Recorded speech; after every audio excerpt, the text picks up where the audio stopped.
Audiotune mempersembahkan sebuah audiobook yang berjudul Balas Dendam Istri Yang Tak Dianggap. Karya dari autor Kis. Memasuki bab pertama, Istri Upik Abu. Dengan pengisi suara Sensen. Selamat mendengarkan. Kamu tidur di lantai atau di sofa? Tidak sudi aku tidur satu ranjang dalam keadaan sadar dengan Upik Abu sepertimu. Kalau bukan karena dijebak oleh rekan bisnisku, mungkin sekarang aku akan bahagia menikah dengan Aluna kakakmu. Tapi takdir seolah mempermainkanku dengan harus menikahimu karena tidak sadar menodaimu. Sentak Andreas pada Kinara yang sedang duduk di atas tempat tidurnya, membuat gadis lugu itu ketakutan. Kinara tak menyangka dirinya akan menikah dengan pria kasar seperti Andreas secara tiba-tiba. Dirinya berpikir, setelah menikah segala penghinaan yang didapatnya berganti dengan kebahagiaan. Namun harapan hanyalah harapan. Kinara si gadis jelek yang kerap kali dihina dan tidak dianggap kehadirannya oleh orang sekitar. Termasuk keluarganya sendiri. Andreas yang melihat Kinara masih saja tidak mengindahkan perintahnya pun mengeraskan rahangnya. Apa selain buruk rupa kau juga tuli, ha?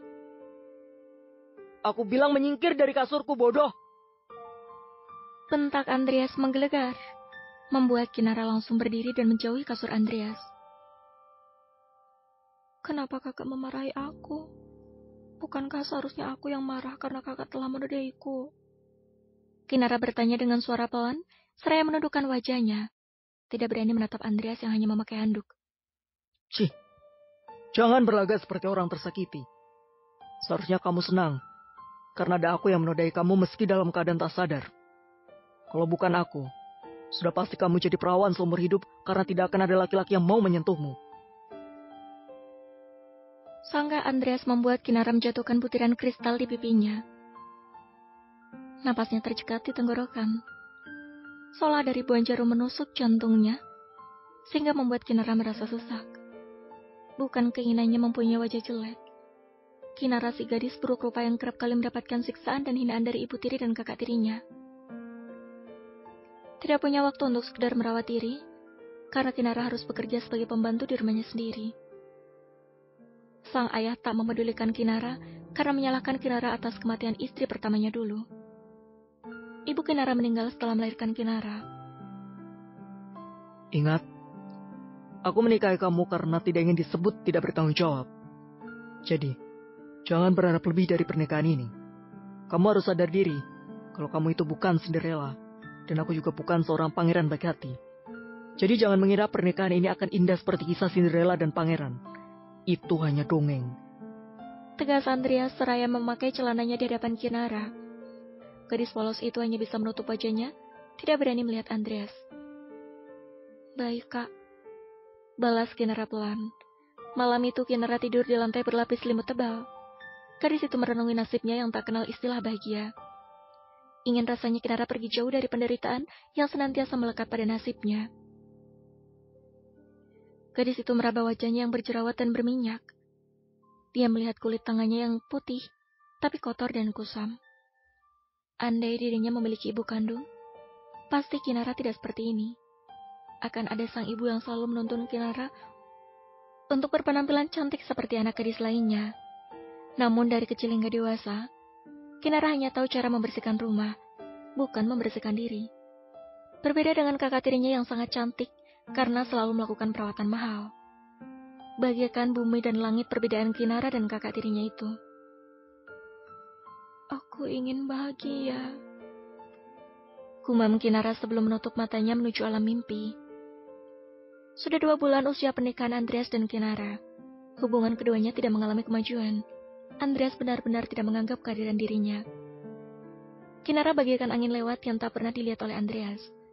Tak hanya itu, Kinara juga diperlakukan seperti pembantu oleh keluarga Andreas. Namun Kinara tidak berkecil hati karena memang dari kecil dia sudah terbiasa diperlakukan seperti pembantu oleh keluarganya sendiri. Penampilan, pendidikan dan kekayaan kerap kali menjadi tolak ukur segalanya. Itulah yang dirasakan oleh Kinara. Memiliki wajah yang kusam dan berjerawat serta penampilan yang tidak menarik membuat orang-orang menjauhi dan mencercanya. Kinara yang sedang mengepel pun merasakan kepalanya pusing. Perlahan pandangannya buram, membuat tubuhnya jatuh ke lantai. Ya ampun, Nyonya Muda! Pekik para pelayan membuat Ibu Andreas yang sedang berada di ruang tamu terkejut. Menyusahkan sekali. Benar-benar tidak berguna.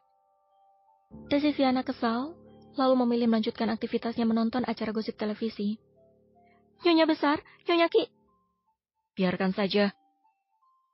Tapi badan Nyonya Muda sangat panas. Ya sudah, panggilkan dokter. Jangan sampai dia mati di rumahku. Bisa malang nasib rumah ini nanti.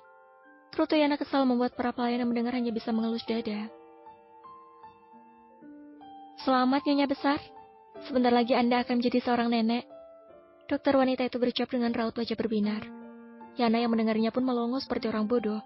Apa? Aku menjadi nenek? Si Upi Kabu itu hamil? Tidak sudi aku punya cucu yang lahir dari rahim wanita sepertinya. Dengus Yana membuat dokter wanita itu terkejut. Kalau sudah selesai lebih baik Anda pulang. Baik, untuk kedepannya lebih baik Nyonya Muda beristirahat dan tidak boleh mengerjakan hal-hal yang berat, karena itu dapat membahayakan janinnya. Jelas dokter itu lalu pergi keluar. Menyusahkan saja taunya dia. Entah mengapa bumi ini masih mau dipihak oleh wanita yang tak berguna seperti dia. Memang, dari dulu dia pembawa sial, seperti yang dikatakan oleh keluarganya sendiri. Setelah mengatakan hal kejam itu, Yana keluar dari kamar. Kinara yang mendengarnya dengan mata terpejam pun tanpa sadar meneteskan air matanya. Mama, kenapa Mama pergi meninggalkan Kirana di dunia yang kejam ini? Bawa Kinara pergi, Ma. Tidak ada yang menyayangi Kinara di sini. Bersambung. Terima kasih sudah mendengarkan. Kalau kamu mau dengar audiobook lebih banyak dan gratis, segera download Audiotune.